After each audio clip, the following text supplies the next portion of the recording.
I think there's also this misconception that there's no alienation if you are in power, or one experiences no kind of alienation or no sense of alienation if you have quote unquote material power, which I think is a flaw in the argument.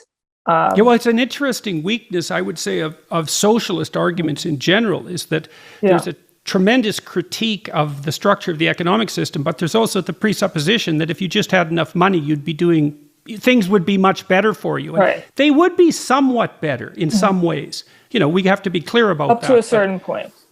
Yeah. Well, and there's also problems that money doesn't solve, many. Right. And it would be lovely if material security actually produced full security, but it doesn't. So, okay. So we seem to be reasonably in alignment about that. So now, practically speaking, tell me what you're doing and how often you're called on. So the corporate world has become rife with DEIs, but DIEs, how I like to phrase it, because I'm not very happy about it. The notion of this catchphrase, diversity, inclusivity, and equity. And there are training programs everywhere to hypothetically increase people's awareness of those and their proper behavior. And I think the evidence that those programs work is extraordinarily weak, and there's a fair bit of evidence that they're actually counterproductive, which I find more compelling, but perhaps not. But that's the practical landscape for your activities at the moment. Is that correct? You're working essentially as a consultant as well as a writer?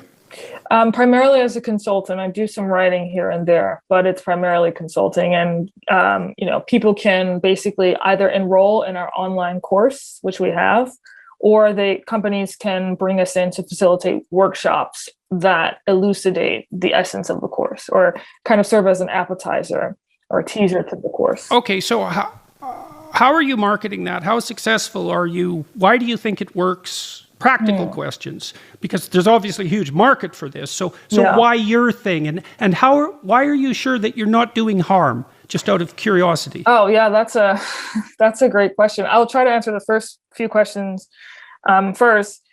So we've actually had no outbound marketing strategy to date. Everything has kind of been organic. So basically, I've been interviewed by a number of different publications and on a number of different podcasts. And those are the things that drive people to discover the theory of enchantment. There's been no paid marketing outside of, just me showing up on a podcast to talk about these ideas. And one of the other drivers, so we have that piece, but the other piece is that a lot of companies are bringing in these more toxic diversity and inclusion programs, and they're wreaking havoc in the workplace. They're actually causing... Justify that claim, because that's a pretty radical claim that they're wreaking havoc. Those are fighting words, let's say. Yeah. So why do you believe that? What's your evidence for that? So I have been told by folks on demo calls that we have with potential clients. I've been told these stories about how they bring in very specific diversity and inclusion programs where people are encouraged to segregate themselves based upon skin color. Their lived experiences are assumed because of their skin color. And this ends up fostering a kind of resentment on the part of people of all different races and all different ethnic backgrounds. And it also ends up fostering a kind of animosity between peoples of different backgrounds and ethnicities. And so then these companies end up looking for a kind of balm or kind of remedy to actually fix that problem. And BALM bomb, not BOMB bomb. No. A softer version. Yes, exactly. But they're looking for some kind of medicine to fix the situation that they unwittingly brought in and didn't, were totally oblivious to. Okay, so that's your typical experience, is that you're being brought in after the DEI process has resulted in an unpleasant outcome. Yes, it's either that or an individual or a group of individuals in an organization. They're being told that this is the way to do diversity and inclusion, but it's not sitting well with them. They feel intuitively that something's off, that doesn't speak to them. And then they go out and search for alternative approaches. And then they may come across theory of enchantment. Okay. So I wanted to touch on something that you mentioned about the DEI process, the idea that it's another one of these propositions that's worthy of investigation, the validity of lived experience. Now, you would say, well, are you an authority? Are you an unquestionable authority on the nature of your lived experience? And the answer to that is yes and no. It's the same as those other questions that we discussed, because there's obviously a domain of subjective experience that you have unique access to, about which, in some sense, I can say nothing. Like, if I see that you're in pain, if you tell me you're in pain, I can decide whether I believe that or not. I can decide whether or not that is a credible claim as far as I'm concerned, but I cannot tell ever exactly the nature of your experience. And so, in some sense, you are an expert, an incontrovertible expert on some aspects of your experience. So that part of the claim is valid. The question is, well, what's the universalizing significance of that? And so just because it's true for you doesn't mean it's true for everyone. Just because it's true for you doesn't mean that it's true for all people who share any particular element of your immutable characteristics. All of the rest of that is questionable. But a lot of these claims fly because, well, they're true in some sense. You could say, well, is the U.S. structurally racist?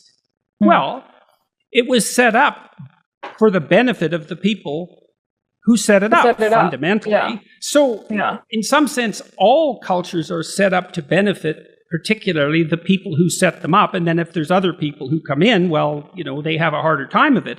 And is that structurally racist? It's like, well, yes and no.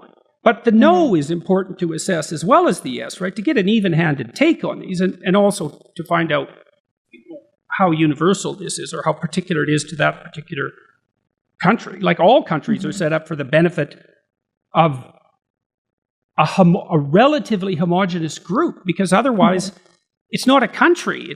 If it isn't homogenous, people aren't playing the same game, right? So the fundamental problem is homogeneity versus heterogeneity. That's a really deep problem, you know, because the problem is, well, how do we all get along together and play nice like children, civilized children in the playground, while simultaneously being quite different from one another at all sorts of levels of analysis? It's a huge problem. Well, this is the essence of the American project, which is ultimately a conundrum, right? Because our motto is e pluribus unum, out of many one, which is actually an incredibly difficult thing to accomplish, given the human condition. And so I would say that America is different, quite different from many other countries, in the sense that it does hold this up as its motto, as its ideal to which it aspires to. But it also simultaneously has this very storied history of not just having a homogenous culture in the typical sense of the word, but of course also in perpetuating, you know, systemic cruelty against the other. In this case, speaking particularly of African Americans. So you have these two warring trends or histories within the American system, which makes this question of how to have these civilized children playing together a deeper question and a more difficult question to solve, because America holds itself up as having this model, or having this ideal rather, of out of many, one.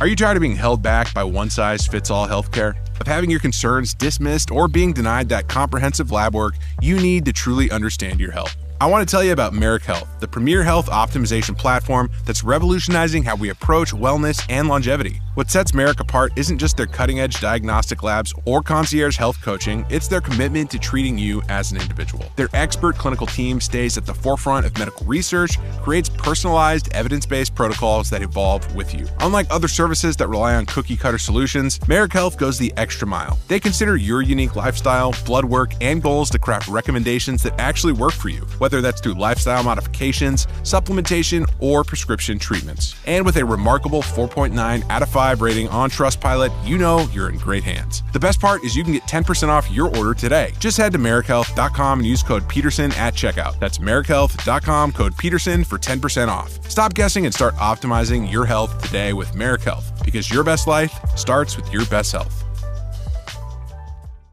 Right. Well, it's a great ideal if you can manage it because you get all the benefits of diversity, which means, and so we can talk about diversity. Why do you want diversity? Well, because how do you know you're right? And maybe you're not. And someone who thinks differently than you might have the key to solving the problem. And you might really need that solution. So that's another issue about the diversity mantra. It's like, well, yes, diversity, but then we might want to specify, well, let's really think hard about what we mean here with diversity. And, I'll speak psychologically. I think the best way to conceptualize diversity across human beings is certainly not racial. I think that's an appalling proposition. You can certainly conceptualize diversity usefully in terms of personality. And we have a pretty good taxonomy of personality. It's not perfect, but, extroverts have their utility and introverts have theirs, and highly creative people can be great entrepreneurs, but they're very easily scattered, and it's burdensome to be interested in everything, let's say. Yes. Agreeable people are compassionate and warm, but it's easy for them to get resentful. Disagreeable people are competitive and rather blunt, and so they can be hard to get along with, but they'll tell you what they think, and so that's useful, et cetera, et cetera. And so we wouldn't have that 5-dimensional diversity of human beings if there weren't ecological niches for all of those combinations. So you can see built what do you right mean into, by that? Well, sometimes the best thing to be is an extrovert. So imagine you're like extroverted and really low in negative emotion. So you don't have much fear and you're out there. Well, you're probably a target in an authoritarian state. Yes. Because you just won't shut the hell up and you're not afraid. Yeah. Right? So being an emotionally stable extrovert, that's a lot of fun. There's a lot of positive emotion. But you're a performer. You're not going to hide. And so maybe the introverted neurotic who is hiding at home was much more likely to survive. And so on and so forth. And you can walk through all of the traits and say, well, in this situation, that trait is more appropriate. In this situation, that trait is more appropriate.